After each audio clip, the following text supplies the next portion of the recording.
Hi friends, welcome back to my channel RV sports updates. Pro kabaddi season 12 August 29న Telugu Titans versus Tamil first match వైజాగ్లో జరగబోతుంది.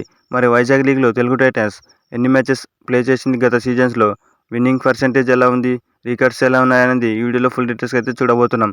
అలాగే Telugu Titans pro kabaddi season 12 కోసం వాళ్ళ captain, vice captain announce చేయడం అయితే జరిగింది. వాళ్ళు ఎవరనేది కూడా ఈ వీడియోలో ఫుల్ డీటెయిల్స్ అయితే మాట్లాడుకోబోతున్నాం. వీడియో చాలా ఇంట్రెస్టింగ్గా ఉండబోతుంది. వీడియోని ఎక్కడ స్కిప్ చేయకుండా లాస్ట్ వరకు చూడండి. వీడియో కనుక నచ్చినట్లయితే లైక్ చేయండి, షేర్ చేయండి. మన ఛానల్ కొత్తగా చూసిన ప్రతి ఒక్కరు సబ్స్క్రైబ్ చేసుకుని పక్కన బెల్ ఐకాన్ అయితే ఆల్ పెట్టుకుని ఫ్రెండ్స్. లేట్ చేయకుండా వీడియో టాపిక్లోకి అయితే వెళ్ళిపోదాం.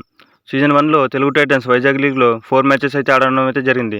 3 మ్యాచెస్ విన్ కావడం అయితే జరిగింది. 1 మ్యాచ్ టై చేసుకోవడం అయితే జరిగింది తెలుగు టైటన్స్. ఇంకా సీజన్ 3లో వైజాగ్ లీగ్లో మ్యాచెస్ చూసుకున్నట్లయితే 4 మ్యాచెస్ ఆడడం అయితే జరిగింది.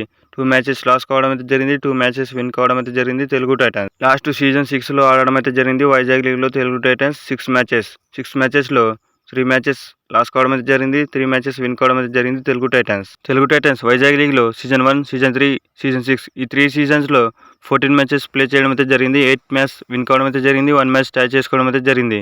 విన్నింగ్ పర్సెంటేజ్ చూసుకున్నట్లయితే 57.14% ఉండడం అయితే జరిగింది వైజాగ్ లీగ్లో. తెలుగు టైటన్స్కి వైజాగ్ లీగ్లో మంచి రికార్డు ఉందనే చెప్పాలి ఫ్రెండ్స్. కానీ తెలుగు టైటన్స్ గత సీజన్స్లో వైజాగ్ లీగ్లో ఒక్క మ్యాచ్ కూడా ఆడలేదు తమిళ.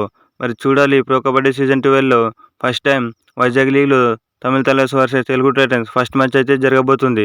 మరి ఎవరు గెలిచే అవకాశాలు ఉన్నాయో కింద కామెంట్ సెక్షన్లో కామెంట్ చేయండి friends. Telugu Titans pro kabaddi season 12లో వైజాగ్ లీగ్లో 5 మ్యాచెస్ అయితే ఆడడం అయితే జరుగుతుంది.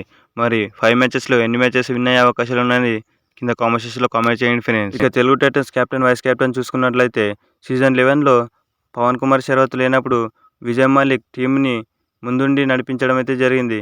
అందుకనే విజయ్ మాలిక్ని ప్రో కబడ్డీ సీజన్ 12లో తనపై నమ్మకం ఉంచి కెప్టెన్గా అనౌన్స్ చేయడం అయితే జరిగింది తెలుగు టైటన్స్. ఇక వైస్ కెప్టెన్ చూసుకున్నట్లయితే శుభం షిండేని వైస్ కెప్టెన్గా అనౌన్స్ చేయడం అయితే జరిగింది Telugu Titans team. Pro kabaddi season 12లో తెలుగు టైటన్స్ విజయ్ మాలిక్ కెప్టెన్సీలో ఎన్ని మ్యాచెస్ విన్ అయ్యే అవకాశాలు ఉన్నాయి కింద కామెంట్ సెక్షన్లో కామెంట్ చేయండి ఫ్రెండ్స్.